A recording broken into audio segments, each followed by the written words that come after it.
कीर्ति वर्मा जी, राधे राधे महाराज जी। महाराज जी, आत्मा जब मृत्यु लोक में जन्म लेती है तो कैसे जाने कि वो कहाँ से आई है और जब शरीर छोड़ेगी कहाँ जाएगी?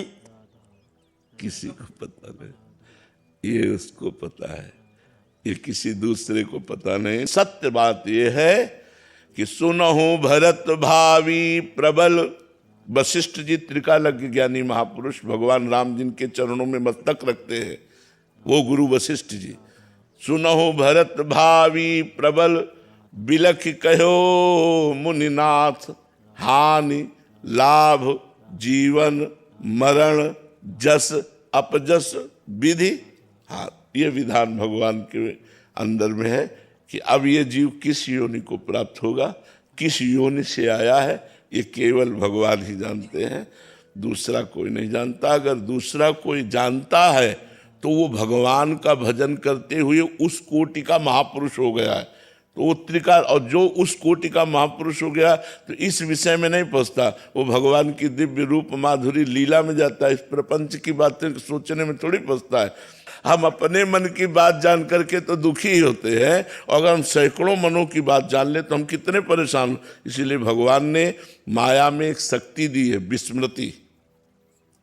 वो भुलवाती रहती। जैसे थोड़ी देर याद करो, हम लोग गर्भ में थे माता के, श्वास लेने की भी जगह नहीं थी, नाभि के कनेक्शन से हमारे जीवन का पोषण हो रहा था और हम जिंदा थे। कितना हम कष्ट भोग रहे थे, माँ के गर्भ में कितना कष्ट भोग रहे थे, लेकिन एक सेकंड का भी हमको पता नहीं। माया ने विस्मृति के गर्त में, इसी जन्म की बात है। मान लो कोई 45 वर्ष का तो 45 वर्ष पहले की बात है, कोई 20 वर्ष का है तो 20 वर्ष पहले की बात है, लेकिन एक सेकंड का भी हमको ज्ञान नहीं है कि मैं माँ के गर्भ में कैसा दुख पा रहा था। ये भगवान की माया में एक विस्मृति शक्ति है जो सब विस्मरण करा देती है। अब जैसे पूछा जाए 3 दिन पहले आपने दोपहर में क्या पाया था, तो आपको सोचना पड़ेगा। नहीं सर, 3 दिन की बात में सोचना पड़ेगा, वो विस्मृति के गर्त में डालती रहती है। तो ऐसे ही हम जो पीछे किस योनि में थे, अब किस योनि में जाएंगे, ये सिद्ध पुरुष जानता है। जो भगवान को प्राप्त होकर भगवान के समान हो गया है, वो ये जानता है कि पीछे मैं इस योनि में था। जैसे भरत जी सिद्ध महापुरुष थे, वो जानते थे कि मैं पहले राजा भरत था, हम हिरण से प्रेम किया तो हिरण बन गया, अब उससे मुक्त होकर के मैं ब्रह्म स्वरूप में स्थित हो गया हूँ।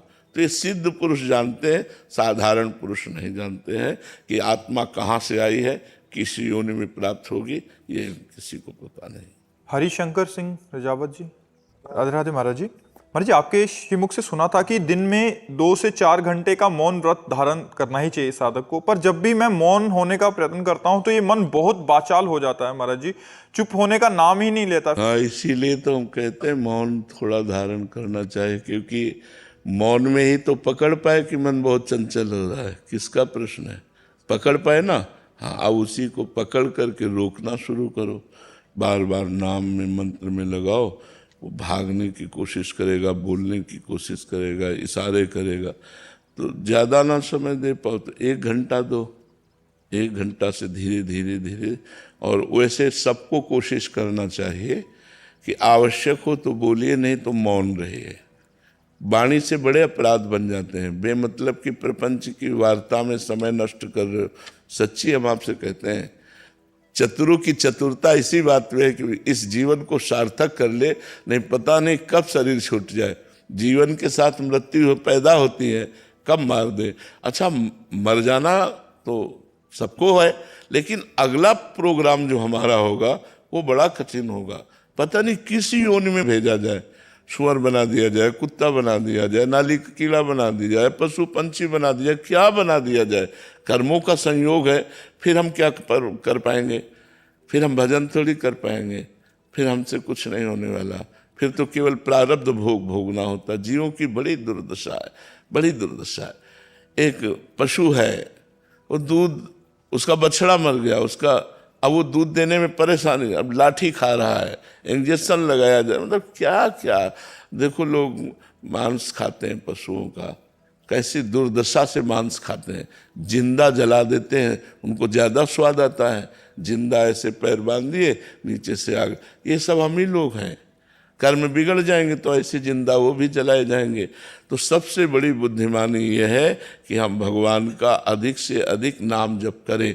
इसीलिए हम कहते हैं कि कम बोलो, कम बोल के काम चलाओ। राधा राधा, मान लो आपका मन नहीं लग रहा तो हमने 2 बार राधा बोला, तो हमारे रजिस्टर में लिखा तो जाएगा कि 2 बार इसने राधा बोला, 2 बार भगवान का नाम लिया, ये तो लिखा जाए। तो इतने गंदे आचरणों में प्रपंच में 2 बार भगवान का नाम लिखा गया तो हमारा हिसाब अच्छा आएगा, क्योंकि भगवान के नाम की महिमा अपार है। इसलिए हमें चाहिए सबको कि थोड़ा समय ऐसा निकालो जागृत का। 5-6 घंटा तो सब मौन रहते हैं, जब नींद में सोते हैं तो कौन बात करता है। तो हमें लगता है कि जागृत में 1 घंटा समय अगर ऐसा निकाला जाए, 2-4 घंटे तो बहुत अच्छी बात है, लेकिन 1 घंटा ही समय निकाला जाए कि हम मौन रहेंगे, किसी भी स्थिति में न लिखेंगे न बोलेंगे, 1 घंटा मौन रहेंगे, तो उस समय हम मन की हरकत को पकड़ सकते हैं, कहाँ जा रहा है, मतलब कितना गंदा है, कितना प्रपंच कर, और उसी में राधा राधा राधा वल्लभ श्री हरिवंश, राधा वल्लभ श्री हरिवंश। तो आप उस मन को एकाग्र कर सकते हैं। जीवन वही सार्थक है जो भजन कर रहा है, सुखी वही हो जाएगा जो भजन कर रहा है। जो भजन विमुख है वो तो बिल्कुल मिथ्या जीवन है यार, बिल्कुल बेकार जीवन है। खूब भोग विलास कर रहे, खूब अरबों रुपया सब माना, एक स्वप्न की तरह जीवन व्यतीत हो गया। मरे तब कुछ साथ नहीं जाना, और जो भजन करने के लिए आए थे वो भजन किया नहीं, सब व्यर्थ जीवन चला गया। मरा हुआ मनुष्य है जो भोगों में रत है, जीवित वही है जो भगवान का भजन कर रहा है। गोस्वामी जी, तुलसीदास जी महाराज कह रहे, जिन हरि भगति हृदय नहीं आनी, जीवित सब समान ते प्राणी। जिसके हृदय में भगवान की भक्ति नहीं आई वो मुर्दे के समान है। जिन हरि भगति हृदय नहीं आनी, जीवित सब समान ते प्राणी। वो जीते जी मुर्दा है, व्यर्थ का, बिल्कुल सच्ची बात मान लो। आप भोगों में रत होंगे इसलिए आपको बात समझ में नहीं आ रही होगी, बिल्कुल यही सार बात दिखाई दे रही है। नाम जप कर लो तो तुम्हारा जीवन सार्थक, नहीं तो बिल्कुल बेकार जीवन। हमारा मनुष्य जीवन स्थायी नहीं है, ये क्षण भंगुर है, कभी भी नष्ट हो सकता है। फिर अगला जो प्रोग्राम है, अगले जो योनिया है, वो हमारे बस में नहीं है। अभी हमारे कान में दर्द है दवा ले लो, पेट में दर्द है दवा ले लो, लेकिन पशु पक्षियों को वो बता भी नहीं सकते कि मेरे कहाँ पीड़ा हो रही, सब भोगने पड़ते हैं। इसलिए चतुरता पूर्वक अपने समय को बचाते हुए हम भगवान के नाम में लगावें। इसीलिए हमने मौन के लिए प्रार्थना की थी कि अधिक से अधिक मौन रहने की चेष्टा की जाए। यशस्वी जी, श्री हरिवंश महाराज जी, आपने एक एकांतिक वार्तालाप में बताया था कि बिरला ही कोई ऐसा दिन होता है जब गुरुदेव भगवान सपने में नहीं आते। तो महाराज जी, ऐसा स्थिति कैसे आती है कि हमारे गुरुदेव हमारे सपने में? जब उनके सिवा कोई हो ना तो क्या है, उनके सिवा कोई हो ना अपना, तो फिर और किससे कौन आएगा स्वप्न में। पहले ये नियम लो कि गुरुदेव जैसा हमारा प्यारा कोई नहीं है, गुरुदेव के सिवा हमारा कोई नहीं है, हमारी कोई ठौर नहीं और नहीं, तो बात बन जाएगी। कि मेरी आंखें अंधी हो जाएं जो स्वप्न में भी, जागृत की तो बात जाने दो, स्वप्न में भी मैं किसी और को देखूं। अगर आपके प्यार के सिवा मेरे दिल में किसी और का प्यार हो तो मेरा आखिरी दिन हो, उसी दिन मैं मर जाऊं जिस दिन आपके सिवा किसी और को स्वीकार करूं। बस इतनी बात हृदय में समेट लो कि और नहीं और ठौर नहीं, आपके सिवा कोई और नहीं, ठौर नहीं, तो फिर अपने आप कृपा होने लगती। फिर आएगा कौन? जागृत स्वप्न सुसुप्ति स्फुरत में राधा पदाब्ज छटा, वैकुंठे नरके थवा मम गतिर नान्यास्तु राधाम बिना। जब ये बात आ जाएगी ना तो जागते सोते उठते बैठते राधा राधा, तो वही गुरु राधा है, राधा ही गुरु है, कोई दूसरा थोड़ी। वही परब्रह्म गुरु है, गुरु ही परब्रह्म है। करीना पंचाल जी गुजरात से। श्री हरिवंश महाराज जी। श्री हरिवंश महाराज जी, महाराज जी क्या जब सारे आचरण इष्ट के अनुकूल होंगे तभी हम सच्चे शरणागत कहलाएंगे? आचरण अनुकूल तो होना ही चाहिए, लेकिन आचरण अनुकूल न हो भी और हृदय पूरा समर्पित हो तो सच्चे शरणागत कहलाएंगे। आचरण हो सकते हैं हमारे पूरे अनुकूल ना हो, जैसे हम प्रमाणित बात कह रहे हैं, जे ही अघ बधेऊ, बहुत ध्यान से सुनना तो आप इसका रहस्य समझ पाएंगे। जे ही अघ बधेऊ व्याध जिमि बाली, सोई सुकंठ पुनि कीन कुचाली। जिस अपराध के कारण भगवान ने व्याध की तरह बाली का वध किया, वही गलती सुग्रीव से हुई। सुग्रीव से भी वही गलती हुई, पर सपने हो राम नतिन तन हेरी। भगवान ने स्वप्न में भी उसे दोष नहीं वाला। क्यों? क्योंकि शरणागत हृदय समर्पित। अगर हमसे कोई छोटी मोटी गलती हो जाती है, कोई अपराध बन जाता है, कोई हमसे भोग विलासिता बन जाती है, और हृदय से भगवान को समर्पित है, तो भगवान कृपा करते हैं, जानते हैं कि मेरी प्रबल माया की वशीभूत होकर इससे त्रुटि हो गई, उसे आगे बढ़ाते हैं। खास बात अपनापन है, खास बात प्यार है। ये चीजें सब ठीक हो जाएंगी। अगर अब इन चीजों के ठीक करके फिर प्रभु के होना चाहे तो कभी नहीं हो सकते, पक्की बात। प्रभु के हो के इनको ठीक जल्दी किया जा सकता है। बिगड़ी जन्म अनेक की, अब ही सुधरे आज, होई राम को नाम जप तुलसी तज कुसुमान। अनेक जन्मों की बिगड़ी आज सुधर जाए यदि आज आप भगवान को अपना मान लो कि नाथ मैं आपका हूँ, आपके सिवा कोई नहीं प्रभु, और मेरे में कोई ऐसे सद्गुण नहीं कि मैं दावा कर सकूं कि मेरा आप कल्याण कर दीजिए, लेकिन आपकी कृपा पर भरोसा है प्रभु। यदि आप कृपा कर दे तो सब ठीक हो जाएगा। और प्रभु के चरणों का आश्रय लेकर नाम जप करो तो सब अनुकूल आचरण धीरे धीरे हो जाएंगे। बकाया हम संपूर्ण अनुकूल आचरण कर सके इतनी हम में क्षमता नहीं। आप लोग देख लीजिए, हम कोशिश करते हैं कि सुधरे तो उसी से मन 10 गलतियां और करवा देता है। जब हम सुधरने की कोशिश करते तब वो हमें बिगाड़ने में लग जाता है। तो भगवान ही हमें सुधारे, भगवान ही हमें बचावे, भगवान ही हमें अपने चरणों का प्रेम दे, हम भगवान के आश्रित हो जाएं, उनका नाम जप करें, सब सुधर जाएगा। आप करते रहो, नाम जप करते रहो, धीरे धीरे सब ठीक हो जाएगा। जितेंद्र भारद्वाज जी अलीगढ़ से। राधे राधे हरि। राधे राधे महाराज जी। महाराज जी आप कह रहे हैं कि 15 वर्ष पूर्व आपने एक गुरुदेव से दीक्षा लिया था, इनकी और इनकी पत्नी ने, और शुरू के 5 वर्ष निरंतर गुरुदेव के दर्शन करते रहे। फिर एक बार गुरुदेव घर आए और उन्होंने कहा कि कुछ समय के लिए हम एकांत हो रहे हैं तो हम खुद ही बुला लेंगे आपको जब होगा। तो महाराज जी कह रहे हैं कि अभी इनको पता तो है, पर पिछले 10 वर्ष से इसलिए नहीं गए कि गुरुदेव ने बोला था कि खुद बुला लेंगे। गिरिराज जी में विराज रहे हैं, गुरुदेव खुद से जाना चाहिए या गुरुदेव ने बोला था खुद बुला लेंगे? उसे उत्तम तो यही है कि गुरु की आज्ञा का पालन करते हुए खूब नाम जप करो और उनसे प्रार्थना करो कि बहुत समय हो गया, बुला लीजिए। अगर उनका तो हम बुला लेंगे तो इंतजार करना चाहिए, बुला लेंगे। अगर यहाँ नहीं बुला लेंगे तो वहाँ बुला लेंगे, जहाँ वो जाएंगे तहाँ बुला लेंगे, इंतजार करना चाहिए। हमें तो यही लगता है गुरु आज्ञा पर स्थित रहना चाहिए।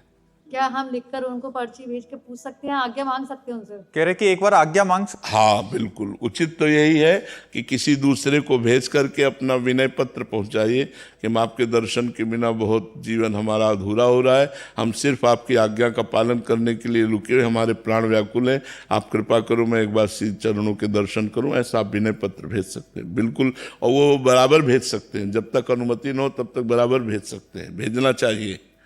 अतुल बिहार जी। श्री हरिवंश महाराज जी।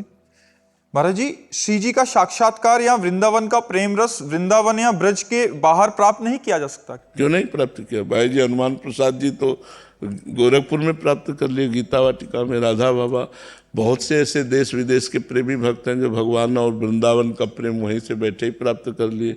भजन में बड़ी ताकत है, भजन करो जहाँ भी हो वहीं से प्राप्त हो जाएगा। ब्रज के बाहर पाने के लिए क्या करना होगा? नाम जप, नाम में सब कुछ विराजमान है। नाम जप करो, वहीं वृंदावन प्रकट हो जाएगा, वहीं प्रिया प्रीतम प्रकट हो जाएंगे। जहाँ भी आप हो खूब नाम जप करो। कृपा करिए महाराज जी। अब आप बताओ हम क्या कृपा करें? बर्फी होती तो 100-200 ग्राम ला के दे सकते थे। कृपा भी तो हम आपसे प्रार्थना कर सकते हैं कि आप खूब डट कर भजन कीजिए। भजन तो आपको करना पड़ेगा। हमारे हिस्से का आप कर लिया करें, ऐसा भाव होता है। अगर ऐसा होता तो हम सबके हिस्से का भजन करके सबको मोक्ष प्रदान कर देते। आपको सच्ची कहते हैं, पर ऐसा नहीं होता। खुद के खाए से पेट भरता है, जैसे हमारे खाने से इनका पेट भर जाएगा, इनको ऐसा लग रहा है। ऐसा नहीं है। आपको स्वयं भजन करना पड़ेगा, तभी बात बनेगी। जैसे खुद के खाने से पेट भरता है, ऐसे खुद के भजन करने से कल्याण। हाँ, संत महात्मा गुरुजनों की कृपा से हमारी भजन में रुचि बढ़ती है, हमारे गंदे आचरण छूटते हैं, हमारे अच्छे विचार बनते हैं, लेकिन बनेंगे हमारे ही ना, तभी हमें भगवत प्राप्ति होगी। ऐसा नहीं होता कि तुम गंदे आचरण करो, वो कृपा करके तुम्हें भगवान से मिला दे, ऐसा नहीं होता। जैसे देवर्षि नारद जी रत्नाकर नाम के डाकू से मिले, वो हिंसा करता था, पापाचरण करता था। तो पूरी कथा तो बहुत बड़ी, लेकिन हम सारांश में बताते हैं। फिर रत्नाकर ने पूछा मेरा कल्याण कैसे होगा? तो उनका राम राम जप करो। तो उनका मेरे से तो बोला भी नहीं जाएगा। तो बोले मरा मारने में बड़े प्रवीण, तो मरा बोल सकते हो? बोले हाँ बोलो बोलो, मरा मरा मरा, जब तक मैं ना हूं तब तक बोलते रहना। और शुरू हो गए। शरीर में दीमक लग गई, और जब लौट करके आए तो देखा सिद्ध महापुरुष के रूप में, वही ब्रह्म ऋषि कहलाए। तो जपना उनको पड़ा कि नहीं पड़ा? महर्षि को तो जपना पड़ा स्वयं। ऐसे हमें गुरु नाम दे देगा, मंत्र देगा, रास्ता बताएगा, कृपा करेगा, बल देगा, लेकिन जपना हमें पड़ेगा, तभी हमारा कल्याण होगा। महाराज जी श्री जी से कहिए ना कि आपका स्वास्थ्य ठीक कर दें। नहीं, क्यों कर दें? हम उनकी गरज हो तो ठीक करें, नहीं तो हम उनके हैं, अभी बुला ले, अभी तैयार है। हम तो शाम क्यों अपने लिए बात श्री जी से करें? श्री जी की गरज हो तो वो ठीक रखें, और श्री जी की गरज ना हो तो अभी बुला ले। हमको तो उनके पास जाना चाहिए। यहाँ रखो चाहे वहाँ रखो, यहाँ रख रहे तो आपके गीत गा रहे, वहाँ बुलाओगे तो आपके पास रहना है, आपकी सेवा में रहना है। श्यामाजू सचरी श्री हरिवंश महाराज जी, आप कह रहे हैं कि आप गाड़ी से वृंदावन 4 व्हीलर से घूम रहे थे या जा रहे थे कहीं, तो एक कुत्ता उनकी लापरवाही से उसको भयंकर चोट लगी, बट वो बहुत करा रहा था, तो ये आगे चले गए किसी कारणवश। इनको लगा कि वो पधार गया होगा, ऐसा लगा। तो महाराज जी ऐसा अपराध बन गया, तो उसका मोचन के लिए क्या उपाय करें? उसे सही माने में बात यह है कि हमको गाड़ी कंट्रोल में चलानी चाहिए। और दूसरी बात यह कि हम गाड़ी चला रहे हैं, अचानक आगे से कोई कुत्ता या गाय या कोई पशु आ जाता है और हमारा कंट्रोल नहीं बन पाता, तो उसमें हमारा अपराध नहीं है। हम जैसे अब हाईवे पे आप गाड़ी चला रहे हैं, तो आपको तो पता नहीं है ना, अब उस समय गाड़ी को तुरंत ब्रेक नहीं मारा जा सकता, कंट्रोल नहीं किया जा सकता। उस परिस्थिति में तो दोष नहीं, लेकिन साइड में कुत्ता बैठा हुआ है और आप उसके ऊपर गाड़ी चढ़ा देते हैं, ये आपका अपराध बनता है। आपको गाड़ी से उतरना चाहिए, उसकी हालत देखनी चाहिए, उसको अस्पताल ले जाना चाहिए, पशु अस्पताल, और उसकी दवा करानी चाहिए। ऐसे नहीं छोड़ देना चाहिए, नहीं तो अपराध तो बन ही गया है। अभी गलती हो गई जो, उसका मोचन कैसे करें? आगे से गलती ना हो, और भगवान से प्रार्थना करो। सब पापों का मोचन भगवान के नाम संकीर्तन से, भगवान की कृपा से हो जाता है, लेकिन हमसे गलती ना हो। आप कार चढ़ा दो, कह दो पाप मोचन बताओ। आप समझो तुम्हारी आंखें हैं, तुम्हें सावधानी पूर्वक चलाना चाहिए। अगर ऐसी घटना घट जाती तो आप उतरिए, आप दयावान बनिए। उसका कोई नहीं है, उसको आप देखिए कि क्या उसकी हालत है, उसका पैर टूट गया, उसका क्या पता लगाइए, यहाँ कोई पशु अस्पताल है क्या, आप उसको ले जाइए। तो आपका कर्तव्य बनता है, क्योंकि आपने उसका अंग भंग किया है। तो कम से कम वो जैसा हालत में हो, ऐसी परिस्थिति में औषधि आदि के द्वारा उसको। लोग ऐसा पशुओं के प्रति नहीं देखते, तो फिर तुम्हारे प्रति कौन देखेगा जब तुम्हारा एक्सीडेंट होगा? परिणाम तो आएगा ना, बस अपना स्वरूप लेकर के आएगा ना, और वो स्वभाव बन करके आएगा। 100 का स्वभाव मिलता है। अगर 1 रुपया दोगे तो 100 रुपया मिलेगा, और 1 चोरी करोगे तो स्वभाव तुम्हारे जाएंगे। तो 1 पाप बना तो स्वभाव बन करके वो आएगा, तो फिर तुम्हारी टांग टूटेगी कहीं ना कहीं। तो फिर, और उस समय कोई तुम्हें अस्पताल नहीं ले जाएगा, ऐसी जगह टूटेगी। मान लो आप आराम से फुटपाथ में जा रहे हो, मारा धक्का, आपकी टांग टूट गई। अब आप कराओ, आप वैसे ही कष्ट भोगो, फिर जब कष्ट का निवारण हो जाएगा जितने घंटे में, फिर आप वहाँ अस्पताल पहुँच पाओगे। विश्वास मानिए, एक एक कर्म का फल आपको भोगना पड़ेगा। इसलिए बहुत डरो, कोई ऐसा कर्म न बन जाए। अगर कर्म बन जाए तो दयावान बनो, उस समय उसकी सहायता करो। पशु है, वो किसी से नहीं कर सकता, केवल रो सकता है, और जब वो रोएगा परमात्मा सुनेगा तो तुम्हारे लिए हिसाब तैयार हो जाएगा। ये पशु पक्षी मूक हैं, ये किसी से बोल नहीं सकते, लेकिन ये रो सकते हैं, और जब ये रोते हैं तो परमात्मा देखता है, फिर उसका हिसाब होता है। इसलिए हम सबसे कहते हैं मांस मत खाओ, शराब मत पियो, गंदे आचरण मत करो। शराब पी के गाड़ी चलाओगे तो आप गलती कर बैठोगे, मांस खाओगे जीवों की हत्या होगी, आपको उसका दंड मिलेगा। लेकिन आज की समाज इतनी बहिर्मुख हो रही है, इतना सांसारिकता बढ़ रही कि सोच रहे हैं कि मांस के बिना हम पुष्ट ही नहीं हो सकते। ऐसी बात नहीं है। आप सात्विक भोजन पाओ और संयम से रहो तो आप स्वस्थ रहोगे, और लोक पर लोक आपका बन जाएगा। नहीं जीना कितने दिन यार, पाप करके क्यों मरो।